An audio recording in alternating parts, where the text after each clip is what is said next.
Hello and welcome to the Wellbeing Wanderer Podcast. I'm your host, Kat Burdett, wellbeing coach, eternal nomad, and self-love enthusiast. Come join me on a journey as I deep dive into what it really takes to achieve that happy, content state of being. The goal of this show is to bring you those feel-good vibes, expand your learning, and encourage your own personal growth so that you can discover what well-being means for you. I'll be exploring every and any genre, including health, mindset, spirituality, and much more. So get ready for a juicy, mind-opening, raw, and real experience where no topic is off limits. I hope this helps you to feel good. Hello and welcome back to the Wellbeing Wanderer Podcast. I hope you are doing amazingly. I am buzzing today because this episode is really, really special. This isn't actually me interviewing someone. This is me being interviewed by the amazing Meg Ellis, who has a podcast of her own called Create Your Fate. And in this wonderful conversation, we go through my brand new membership that I'm creating called the Wellbeing Compass, which teaches you how to create what I like to call foundational well-being. And I'm going to explain exactly in this episode what that looks like. And it's really beautiful conversation because we go through each pillar of the framework in a lot of detail. And so this membership is going to be launching in the next couple of months when we go live. And if you sign up to the wait list now, then you get a discounted price when we go live. And the price itself is going to be very, very low. It's literally going to be like the cost of 4 coffees a month. So it's absolutely nothing, but this will literally help you find balance in every area of your life. So I don't want to give too much away because I want you to get into the interview. It does go on for quite a long time. So make sure you get comfy for this one. Grab a cup of tea. If you're driving, then get comfortable in the seat and behind the wheel and enjoy. And I really hope that it helps you at least understand the framework to feeling happier and healthier. So without further ado, here is Meg interviewing me on the Create Your Fate podcast. Enjoy. Well, hello, Kat. Thank you so much for being on the Create Your Fate podcast. It's so wonderful to have you. Yay. Thank you for having me, Meg. I'm really excited to be here with you today.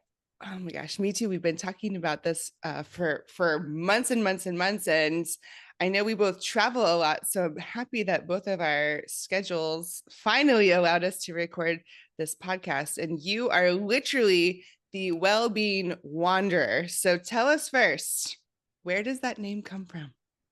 Great question.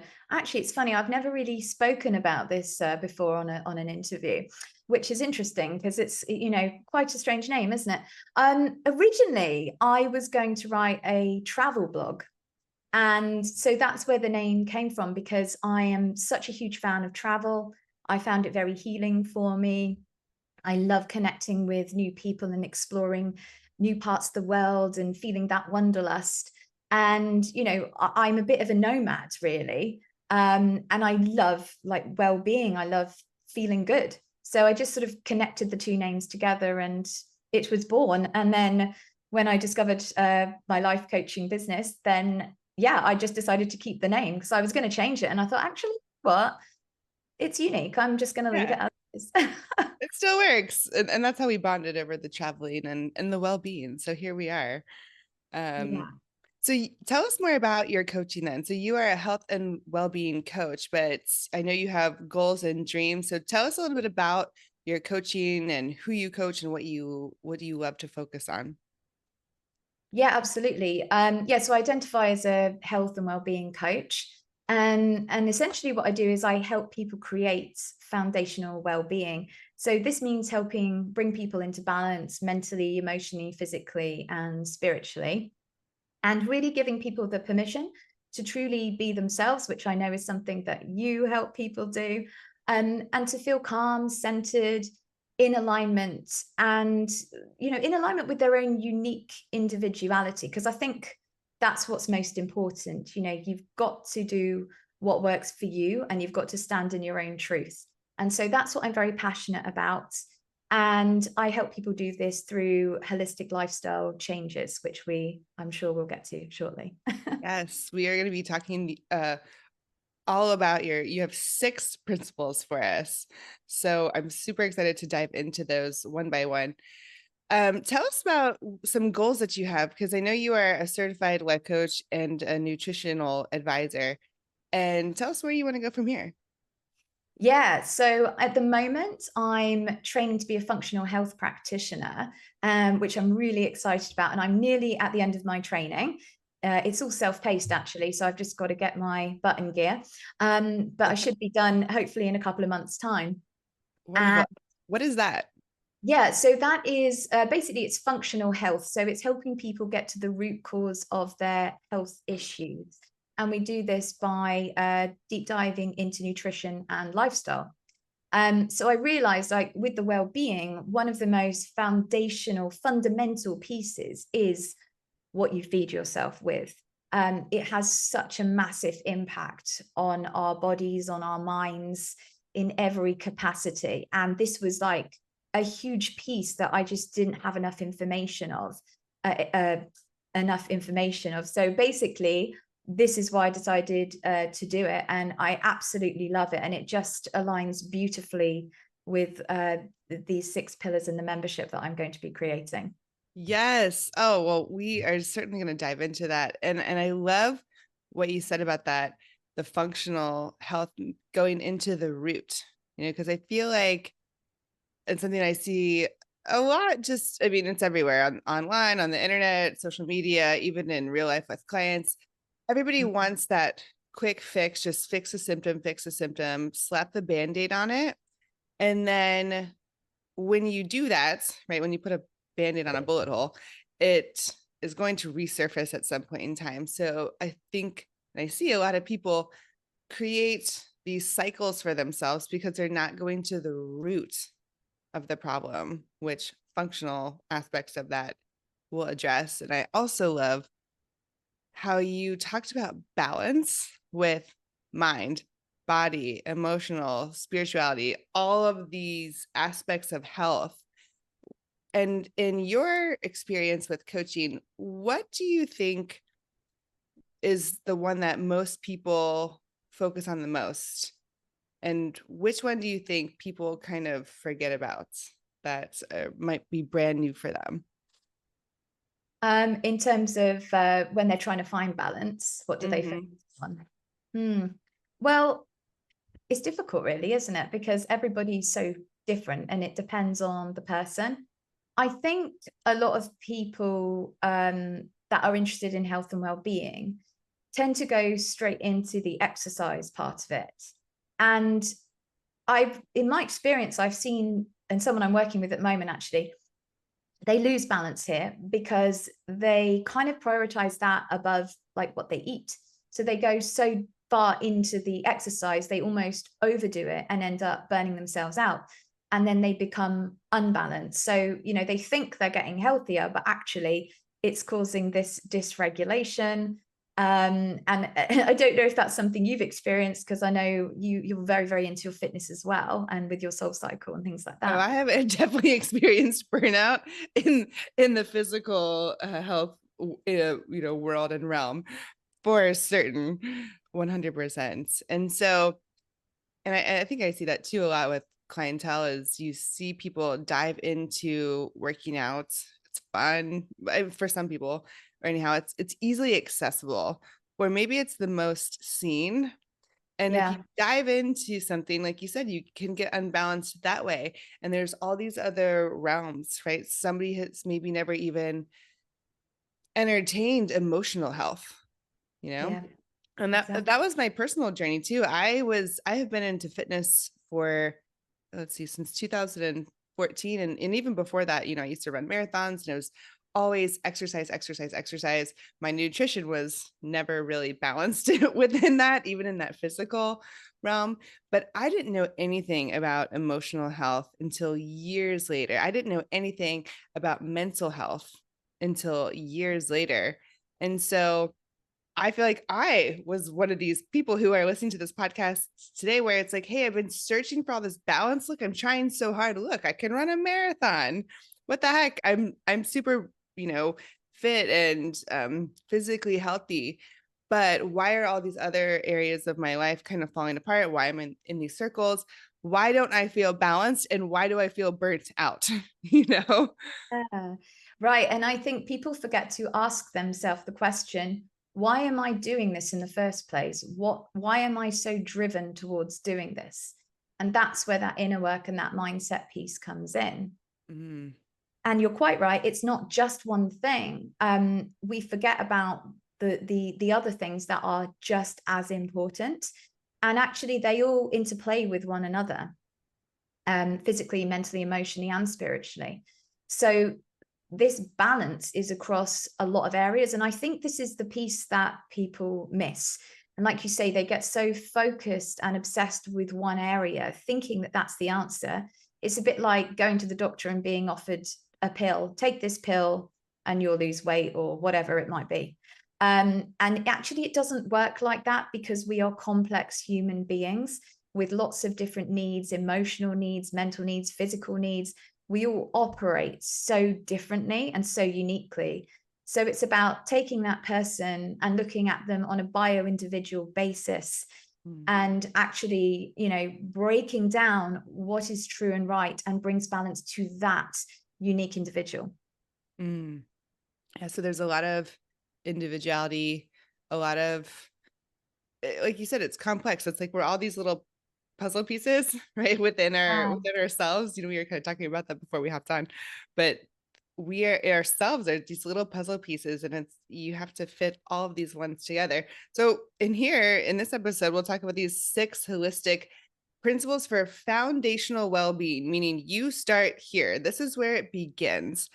And I want to preface, and actually with a question with you, because I don't know what these 6 principles are yet. We're going to discuss this. I want to experience this in real time too, and ask you these honest questions that I think listeners will have. And if I'm listening, right, if I'm someone who is completely out of balance in life, and these 6 things are really overwhelming, right? If anyone's like me, I'm like, okay, I'm going to take these 6 things. I'm going to go like full throttle. I'm going to start today, and then you're burned out by, Friday because you're going full throttle. Tell me how I can listen to these 6 things and not get overwhelmed if I am realizing, whoa, I have a lot of changes that I have to do. That's a beautiful question. I'm really happy that you asked that and brought that up, because that is a key piece to this as well. Baby steps, baby steps are always the way forward. So if you're listening to this episode, just understand that this is like the kind of the blueprint, if you like, of how to do it. But where the challenge comes is when you actually do it. And what I teach is, don't run before you can walk. You've got to start piece by piece, very, very small. And you may be listening to this and you might think, oh, well, I've actually smashed that. I've nailed that. Yeah, I'm good at that. But there might be an area that you've never looked at before.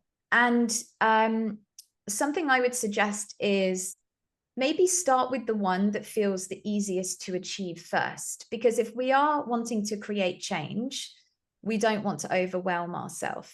And it's very easy to do. So, he talks about this in Atomic Habits, doesn't he? James, I've forgotten his name now.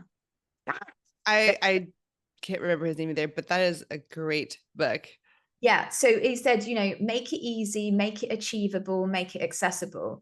So I always think about that. I think it's James Clear, is it? Atomic Habits. Please read the book, by the way. It's amazing.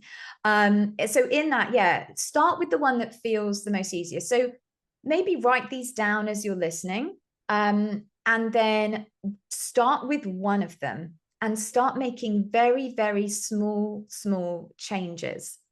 I think to get the full richness of this and to get the full effect and benefit, this is like why I'm creating my membership and program, which will be accessible to everyone on a monthly basis, because I want everyone to be able to access this. And I'm also getting a bit fed up of these really high ticket things that a lot of us can't afford. And it really should be accessible to everyone. It's very basic, but we've forgotten how to do it. And so, it's going to be broken down in that membership that's going to be coming at some point whenever I get round to it, when I have the space and time. So just listen to it, maybe write it down, start with one. And then if you need help, reach out to me. I'm on Instagram at the Wellbeing Wanderer. Just send me a message. And if you do need a little bit more guidance, then, we can sort of look at working one-on-one together to go through it in detail. Because, like we said, everybody's so individual, and it's not as easy as just saying, do these things, because, there might be some mindset blocks behind that. You might have some beliefs that are limiting you and preventing you from doing that. There might be fear creeping in. It might feel unsafe. It might be triggering, so it's not as simple necessarily as just doing them, even though they sound simple. So that would be my advice, long-winded answer. Yeah. No, I love that, because I have a lot of long-winded questions. So that's another reason why we get along so well. So let's hop into this first principle. So 1 of 6. So share with us, what is the first holistic principle for foundational well-being? Absolutely. And I'd just like to preface it by saying this is what I did to turn my life around and get myself into balance, alignment, and feeling happier and healthier. So it's called the Wellbeing Compass. And the first one, and this isn't in necessarily any order, it's just the order I've written it down in. They're just as important and valuable as each other. Rest and renewal. So this is a big one. One thing we're very good at doing is rushing around and not slowing down. And it's very much part of the westernized culture. I've spent a lot of time in Costa Rica, as you know, or Costa Rica. I prefer how you guys say it. And one of the things they kind of promote there is this Pura Vida lifestyle, which is all about slowing down, connection, being with nature, being in community, and just taking moments to pause. And we don't do enough of that over here. And I always like to remind people, I think you might have even said this on my show, Meg, we are human beings, not human doings. Yes. And if you're rushing around so much, well, you're not going to appreciate actually living your life, or what's in front of you, or the connections, the friendships, the relationships right there and then, because you're going to be so consumed with getting ahead and living in the future. So it's really important to integrate this rest and renewal. And so as a basic thing, it's getting enough sleep, 6 to 8 hours. Again, everyone's individual. Some people actually need more than that, but it's about organizing your day so that you actually drift off to sleep at a time that works, in alignment with you and your day and your schedule and things like that.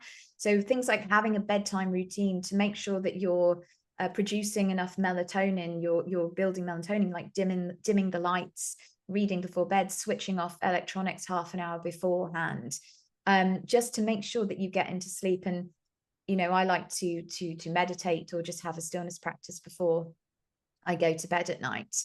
So really it's this nervous system down regulation that you want to integrate.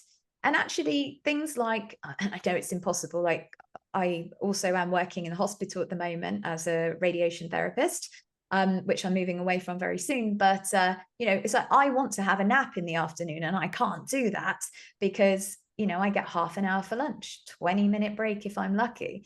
But it is just about giving yourself permission to stop and to slow down and to rest.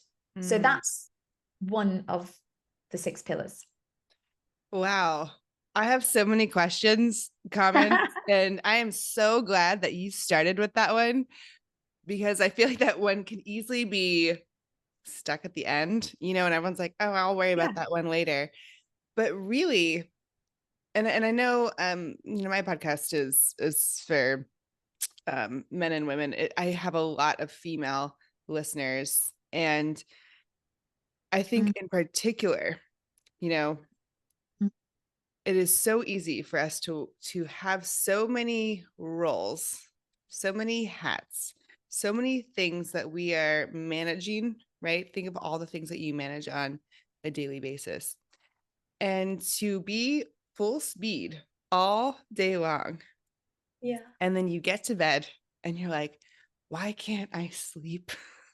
You know, it's like, no wonder why you can't sleep. It's literally like, how are you going to turn off, right? This wind down time that you talked about. So I want to dive into that because it's so beautiful and I don't want anybody to miss it. We think that we are going to go, go, go, go, go all day. And then we literally, you're waking up thinking about all the things that you didn't do yesterday, all the things you have to do today. And then when you're going to sleep, we're so overstimulated because we have access to all these things, whether it be TV, social media, scrolling on the phone, all of those things just get you. And you're still thinking on top of that, this is what happened with my family today. This is what happened with my job today. This is what happened with whatever other aspect of your life in that day. And your mind is just reeling. And then you're like, why can't I go to sleep? Yeah. So talk to me more about this wind down process. You mentioned electronics, you mentioned a meditation, you mentioned reading before bed. So tell us some small things, right? One of these small things that somebody might be able to apply today. Yeah, totally. Well, let me start with the reason I meditate before bed is because, like you say, we're so busy, especially women, we put on many hats and we juggle a lot. And, you're going to be naturally everything that you feed yourself with that day, and I mean mentally feed yourself, is going to be ruminating and circulating in your head. So actually things like meditation, journaling, things that actually allow the thoughts to come and without judgment, just allowing them to come and releasing them, actually gets them out of your head. So like journaling can be particularly helpful as well because you're just brain dumping, because once it's out of your head, everything's energy. Get it out of your head onto the paper and it's out of you. Or, just allow yourself to allow the thoughts to come and acknowledge them and let them go. Or even if you've got something important that you have to do the next day that you're thinking, oh my God, I've got to remember to do that, got to remember, just write it down. Or what I like to do is set reminders on my phone. I mean, you should see my phone, it's hysterical. It's like reminders everywhere because I can be quite forgetful otherwise. So it's finding a way to get it out of your head, because that then creates space inside of you. And when you have that space, you have the space to be calm and you can relax. Now, the other things for a bedtime like routine, I mean, I would recommend really, if you can, trying to be asleep before 11, because science has discovered that actually at 11 p.m. at night, you almost get this surge of adrenaline. I think it's adrenaline, but it's something that basically like a hormone that makes you wake up again. It's like you go through another cycle. So, I mean, I personally, it depends on what time you get up in the morning as well. I try to about 9 o'clock. So 1 hour before you sleep, I try to be in bed by 10. So let's say you want to be in bed by 10. My bedtime routine starts at 9 p.m. if I'm being really good. Obviously, I'm human. I don't always stick to this, but right. Just because we're life coaches here, we're not talking down. We're like in here with you. Like, yes, it would benefit me to go to bed at 9. And yeah.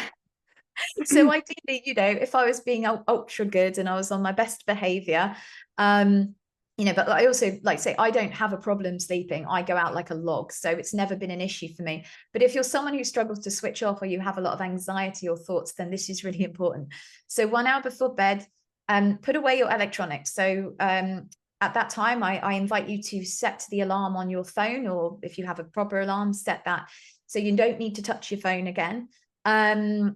And that's a trick I've been doing, because I do it just before bed and then I get the blue light and I'm like, so yeah, you want to get away from the kind of electromagnetic charges that are around. So you want to turn off your laptop, TV, and I would then like go brush your teeth, get yourself ready. Reading a book can be quite good as well. I do recommend, as I say, I've already said about the journaling, getting the thoughts out. So maybe taking about, could even be 5 to 10 minutes. It can be longer. I like to do about 15 minutes of just a stillness practice of some sort. Dim the lighting, because actually this increases your level of melatonin. So the hormone melatonin that helps you sleep. So you're trying to increase your quantity of melatonin. So dim lighting will do that. If you have to look at your phone or laptop or whatever it is, try to add a blue light filter to it, because that also helps. And then do something that's going to relax you as well. So you've got all those thoughts out, whatever they are. Maybe you want to open a journal, write things down, and then just find something that just takes you away to a peaceful place. And so I think reading can be really, really good for that. And who knows, you might even be so relaxed by this point, you may not need to read and you might just fall asleep anyway. But something that's just very gentle and just makes you feel calm. Maybe you've got some oracle cards you want to do, or just some pondering. I don't know, whatever it makes you feel calm, basically. So that would be my top suggestion. Another thing actually is, if you are feeling hungry, don't go to bed hungry. I would recommend eating like a very small snack of like some sort of carbohydrate, let's say 20 minutes before you go to sleep. So otherwise, this dysregulates you in the morning and spikes your cortisol levels. So that can lead to a lot of stress. So that's another thing that, I wouldn't have thought about before. So those are my top tips, I would say. Yes, those are great tips. We're going to role play here, and I'm going to pretend to be somebody who you are coaching, and I'm going to give you all the excuses in the world, and you're going to give me your best. Oh, she's a challenge. Yes, this is a challenge, and this is what I get. So I'm curious to see what you have to say. Getting rid of the phone, because I feel like there's a lot of people who are like have resistance to that just because it is a habit. Yeah. Scrolling does decompress me. That is how I decompress. Scrolling through TikTok or Instagram or whatever it is, the terrible news that's, on all of the apps. That does decompress me. So that is how I relax. What would you tell me? I would say, how do you actually feel in your body after scrolling and looking at the phone? That is a great question to ask people, because I don't think a lot of people even think about, well, I don't know how my body feels, right? But if you were to think about that, and I've really been on this somatics journey of just really tapping into your body, which is another thing, right? I was super into mindset for the first couple of years of coaching. And then I realized, oh my gosh, there's so much power in your cells, your body. Yeah. I had never asked myself, how do I feel and where do I feel it in my body? Right. So when you're scrolling, first of all, it's too much information out there, right? It's too much. We should not have access to all these people all over the world knowing what this person's eating for breakfast and what this person, dries their hair with, or whatever, pops up on your feed. And it's just like too much. And so it's overstimulating. And so whenever I scroll, or scroll through anything, like the news, social media, anything, I get this like tense feeling. It's right here in my chest. And I don't experience anxiety on a daily basis, thankfully, but I get this kind of constricted feeling, and depending on what I've seen, I might have some thoughts that then race, like, and a lot of times I'll use this excuse myself, like, oh no, I'm doing research for what I should post on social media or whatever. And it's like, now my mind's racing with ideas on what I want to do. Exactly. And you said that 11 o'clock thing, and I'm like, oh my God, I always get a second wind, that surge of, whatever it is. It's like, oh my gosh, I'll be wiped out at like 9:36 on the couch. Okay, I'm ready for bed. And then if I push through and if I make it to that 11 o'clock mark, I'm like, oh man, I'm up until like midnight, Yeah. Yeah, totally. You're stimulating your brain. Mhm. We're already massively overwhelmed in the Western world. There's just too much going on. And Mhm. actually, we are quite simple beings, really. We're quite primal, and our brain is not equipped to be able to deal with the amount of stimulus that we have around us. And so, actually, simplifying your life is one of the best things you can do.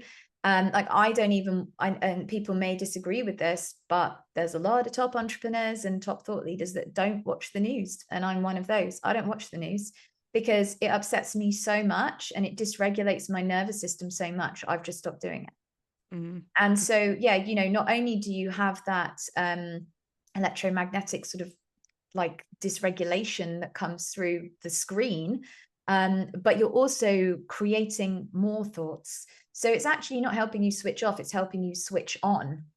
It's like pushing play on a movie or whatever. So you're just Right. going to keep like generating more and more.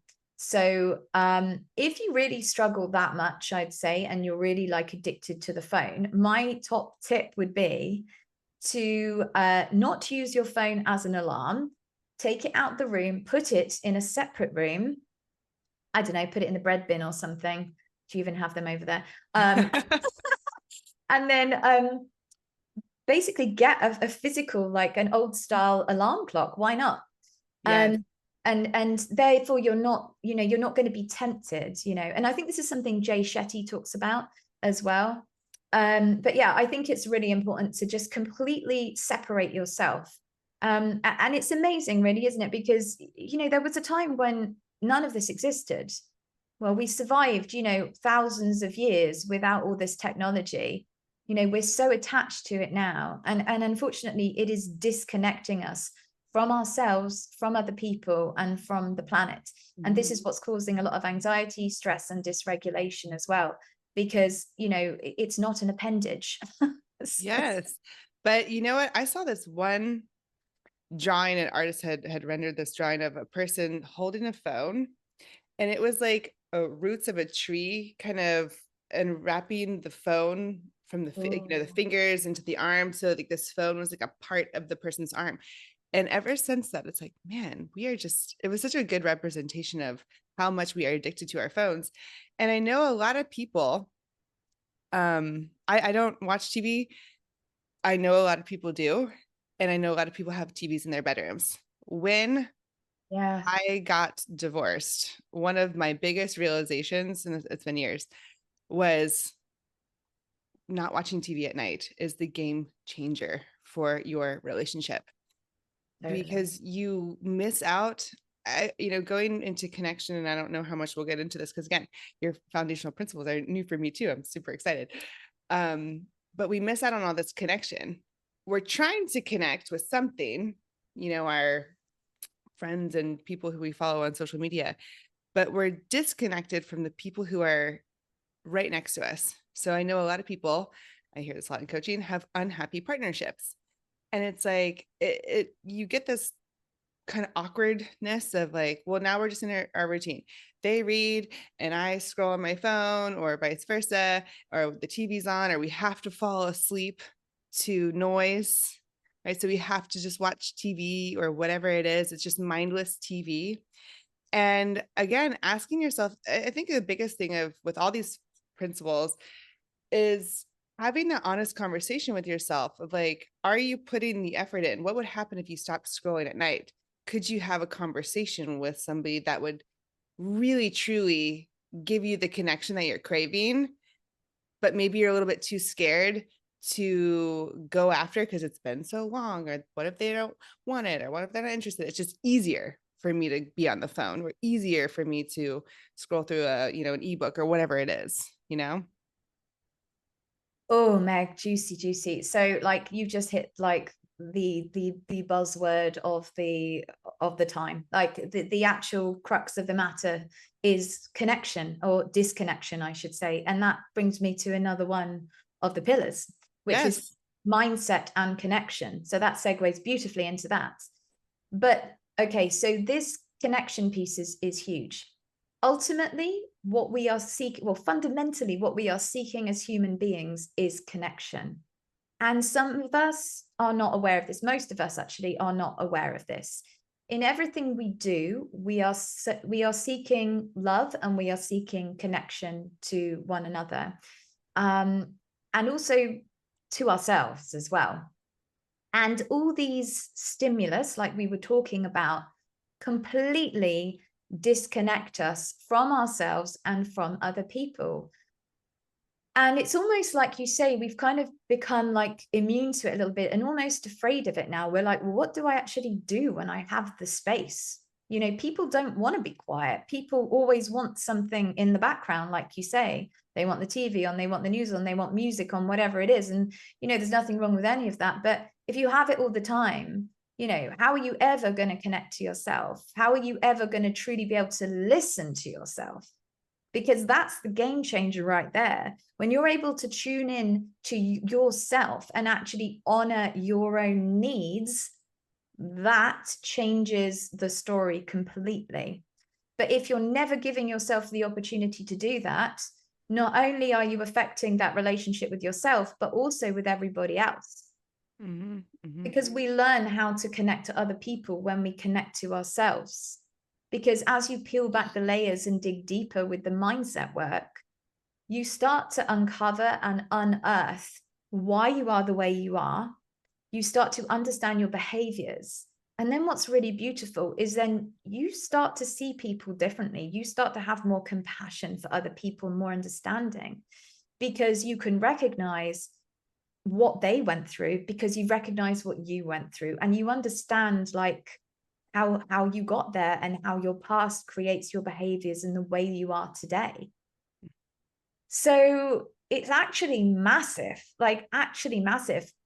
And the other thing to say about connection, which, you know, I feel very passionately about, is the connection to the planet. That's a big one too. You know, and this sounds cheesy, but people forget that we, you know, we are a part of this ecosystem. We are a part of this planet. We're a part of the universe, right? And everything is connected. It's a life cycle. Energy can't be destroyed. It can only be transferred. So there is this beautiful, complex tapestry going on, and you are a part of it. And so, you know, this disconnection is massive, because it's not just yourself or other people, it's also the planet. And, you know, we want to love our planet. We want to keep it healthy and happy, so that we can live on it, because Mama Nature does not need us, but we need her. And so it really just ties everything in so beautifully. So that's kind of one thing I wanted to say on the connection piece. Wow, that is the perfect transition into this. And I love that I don't know what these are, because it just it shows how everything truly is connected. Because, you know, going back to, I'll use an example. You know, I was unhappily married for a long time, and what we would do is distract, right? There was no rest, there was distraction, because it was just easier. So we would binge watch, you know, this is when like all those like TV dramas around like Scandal and like How to Get Away with Murder, like all these like kind of like they kind of get you on edge shows anyway. But then, you know, we're drinking wine and like a bottle each, and we're not talking about anything. And it's very easy for us to sit in the excuses, right? Excuses can be scrolling through social media does calm me down, right? Or, you know, if I don't go through all this stuff, I'm going to ruminate on it later and not be able to sleep or whatever. So it's really calling yourself out on your BS, really, Yeah. because we can't blame anybody for our problems. Our lives are our lives, right? So I digress, but I'll get back to the point here. Is an excuse can also look like, oh, well, I'm not going to talk to them because they're reading, or their back's turned, or they want to watch TV, or they want to X, Y, or Z, whatever. And it's like, okay, let's just entertain that for a minute. You're not going to connect to that person. Okay, we're going to entertain your excuse just for a second. That does not mean you just go scroll or whatever. How can you use this opportunity to connect to yourself? Because you cannot connect to anybody else. You cannot better any relationship in your life, whether it be your personal relationship, your partnership, professional relationships, relationship with your family, your friends, anything, until you understand your connection with yourself. This person doesn't understand me. Well, do you understand you? Right? Why is this person doing that? Well, why are you receiving it this way? And it's so much easier. This is probably why I'm obsessed with the Enneagram, because it's that personality test. It tells you why you do things the way you do things. And it changed my entire life. But your relationships will get so much more delicious when you understand yourself, right? Connection is two parts. And we tend to focus so much on the external connection because it's easier, right? Why do they do this? They did this, that, whatever. Than it is to be like, you know what? Let me work on the internal part, the other piece of connection, and then let me just see what happens, Yeah. Yeah, absolutely. And the other thing to say is that the way I see it, the world is your mirror. So everything that you are experiencing on the outside is a reflection of what's on the inside, because you cannot see what isn't already inside of yourself. It's just impossible. So whatever you see in somebody else, especially if you're triggered, that's an invitation to kind of dig deeper, because it's reflecting back to you something within you that makes you feel uncomfortable, and maybe a truth that you don't want to face. And so this is why, again, when you understand yourself more, if you were to see something reflected back to you, instead of judging it and getting angry and being triggered by that person and blaming them, you're going to have a deeper understanding there. You'll be able to reflect that back to yourself. And that sort of invites the opportunity to just dig that little bit deeper and gain even deeper understanding of who you are. And ultimately it really helps you attract better into your life. Before I did this mindset work, this self-love work, inner child healing and all of that, and really understood myself, I kept attracting some very damaging people into my life. People who, put me down, treated me badly, abusive, verbally abusive ex-boyfriends, all sorts of things. And that kept happening until I did the work, and until I learned to love myself and appreciate myself for who I am and accept myself and stop blaming. And so, it changes so much. And it is a cliche, but it's true. You change on the inside and your outside world will change. And that's reflected back to you. And, believe you me, it's not always easy to see it. And there's been a few lessons recently, I'll say with my ex-boyfriend, actually. And, it's been reflected back to me. And I'm like, oh, damn. Okay. Didn't see that coming. And, your blind spots are suddenly shown up, and you're like, right. And so, now with love, compassion, and without blame, I go, okay, so there's something within me that's coming up there, because I've attracted that energy into my life. So, I do this work myself. It's not easy to kind of, have that awareness and not get upset by it, and just accept it, and take the, what's it called? Extreme accountability. And if you can do that and look at yourself honestly without judgment or shame and work with that, it's going to be very powerful, because it's just a beautiful way to understand yourself more deeply. So if you're listening and you have any relationships, whether that's a partner, husband, wife, friendship, whoever it is, family out there, and it's triggering you, or there's something you can see there, then there's an invitation right there. Oh, yes. Oh, I love that. I love everything that you just said. It just resonates so deeply. And one of my favorite quotes, I don't know if I made it up or if it spoke to me somewhere, you read so many books, you're like, is this mine or did I get this somewhere? But I use it a lot. I would use it a lot in corporate trainings when I used to do that. Would be grace for self, grace for others.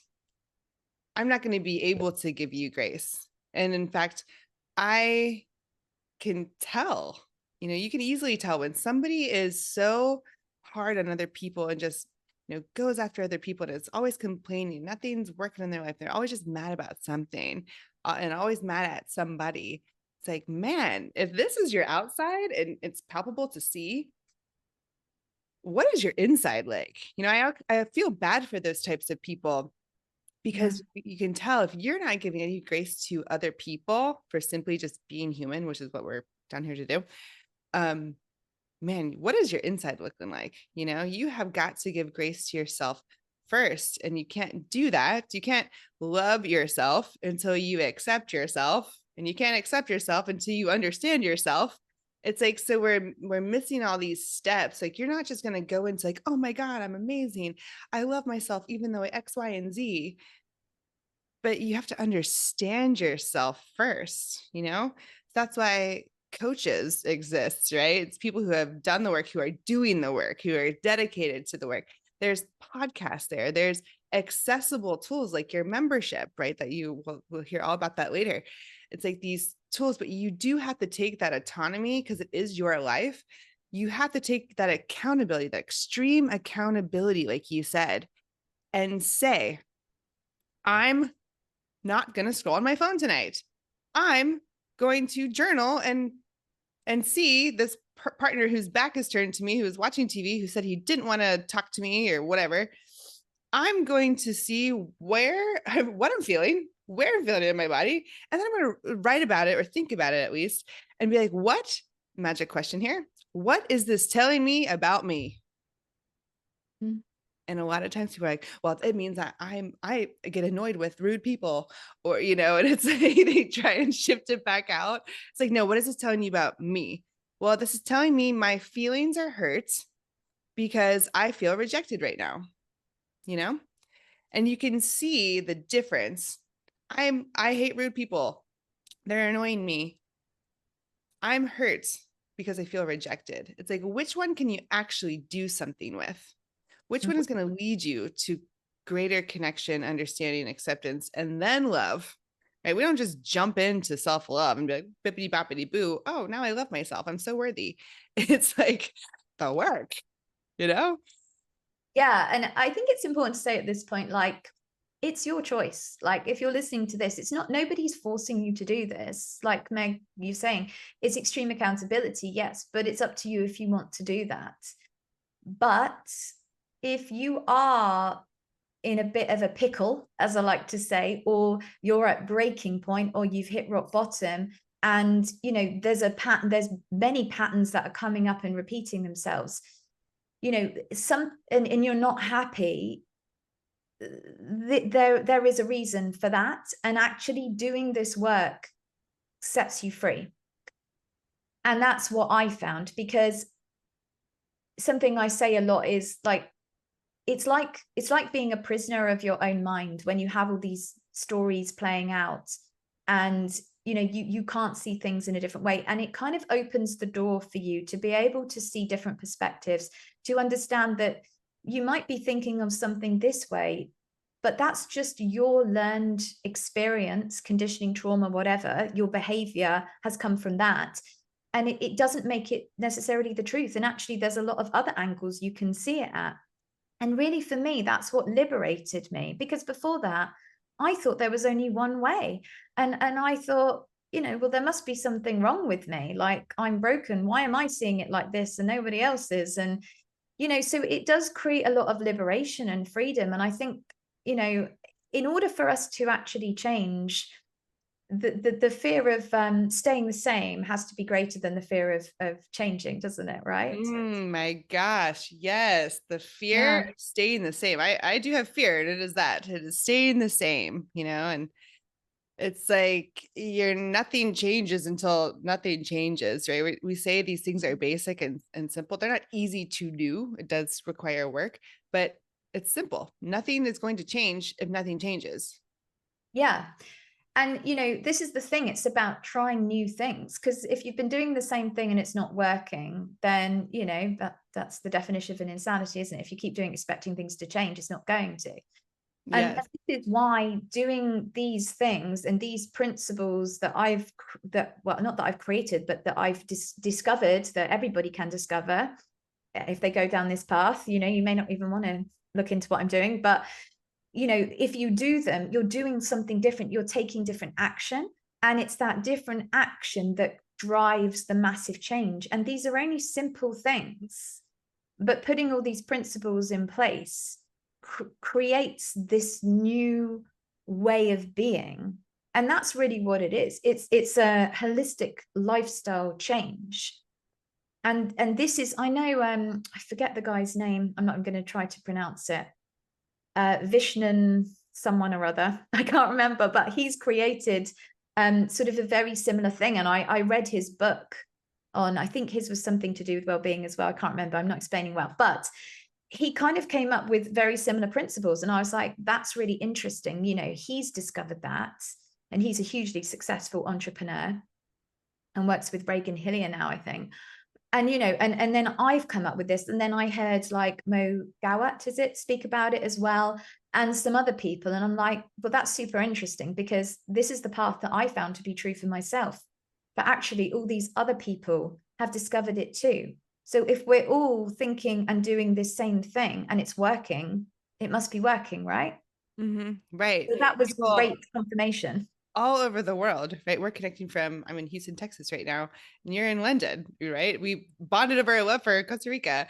And it's just these foundational, right? And when we get into even just the word holistic, I think people hear the word holistic and they're like, oh my gosh, I have to drink hemp milk forever. And I can't have, I have to just brush my teeth with organic alkaline water and, whatever it is. It's like holistic. It's kind of gotten this, if you're not familiar with it, people are like, oh, that sounds expensive in this economy, and natural, and you can't do all these things. But how would you actually define the word holistic?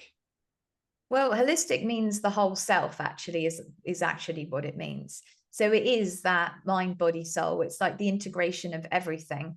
Because I think that's another piece, like, you forget, like, oh, I've got a bad tummy, I'm going to take this pill for my tummy. But actually your stomach is, connected by the vagus nerve to your brain. 70% of your serotonin is produced in your gut.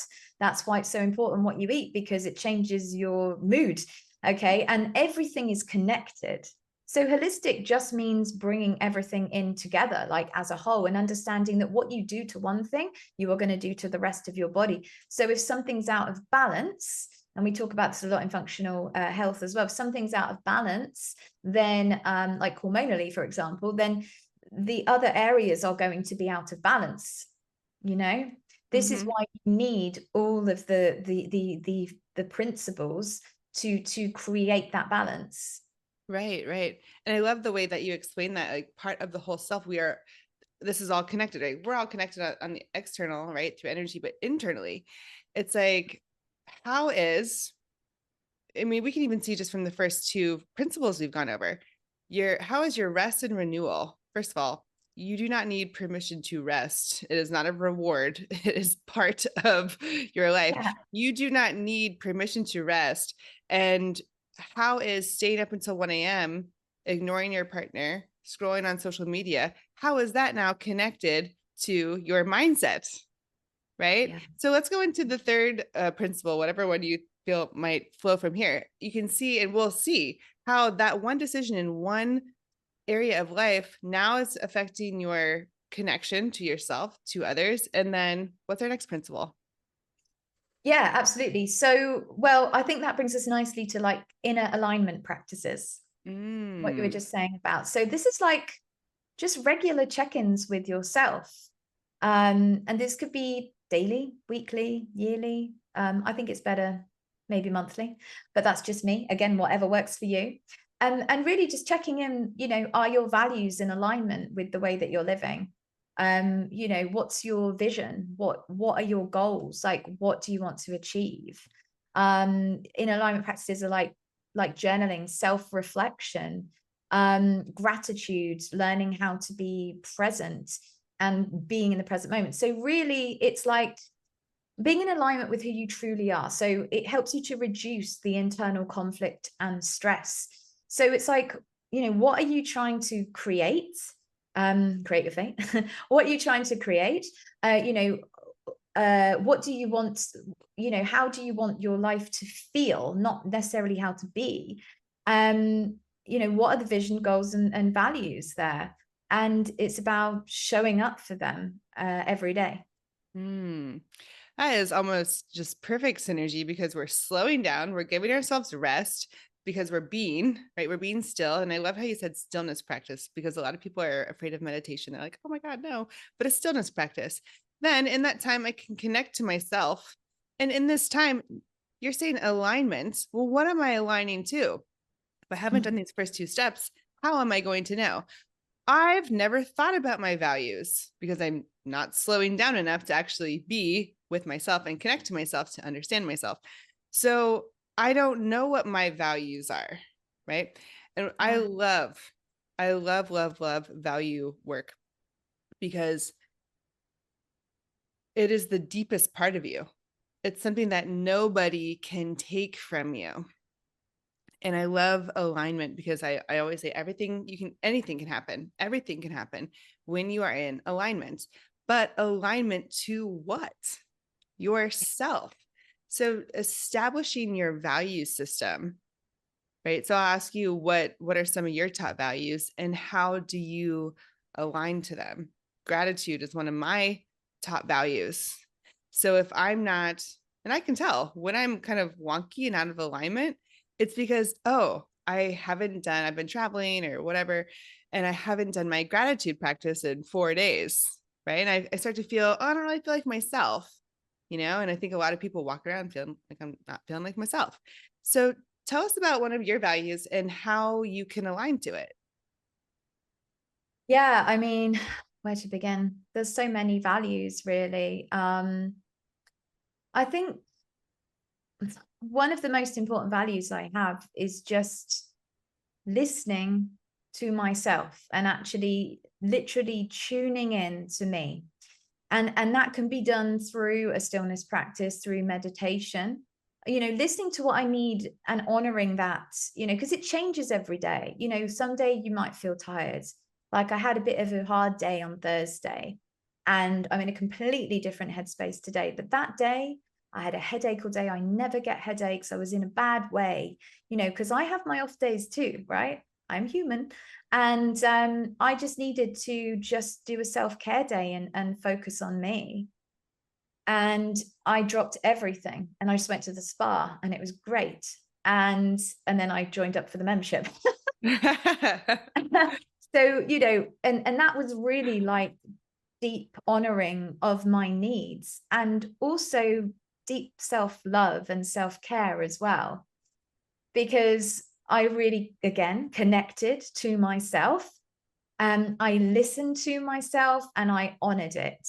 And I didn't judge. I didn't judge it. I didn't put pressure on myself.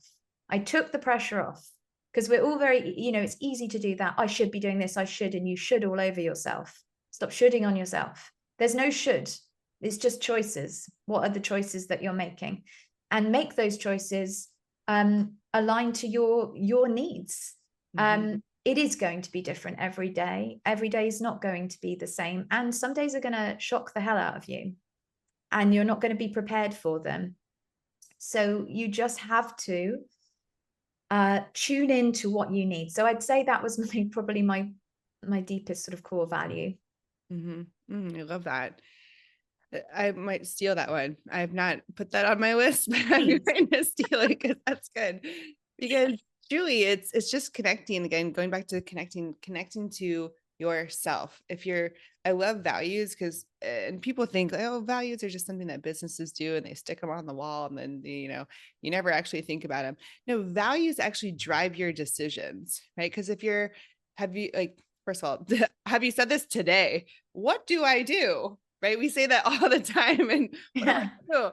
And we think about, well, this is what this person wants me to do. This is what I should do. X, Y, and Z, right? This would be the easiest, or maybe an excuse comes in and it's like, well, I'll just do this or do it later. Procrastinate, I'll do it tomorrow. And we get kind of confused. And when we get confused, that's that's when we start to kind of feel stuck and in a rut, or just not like myself. Something's missing. There's got to be more to life, right? I hear that all the time. There's got to be something more. Well, there is. You're just looking for it on the outside. You're not looking inside. So tell me, what do you value? And Brene Brown actually has, if you just Google Brene Brown values list, she has a great list. And you can pick these things. And when you pick these things, you can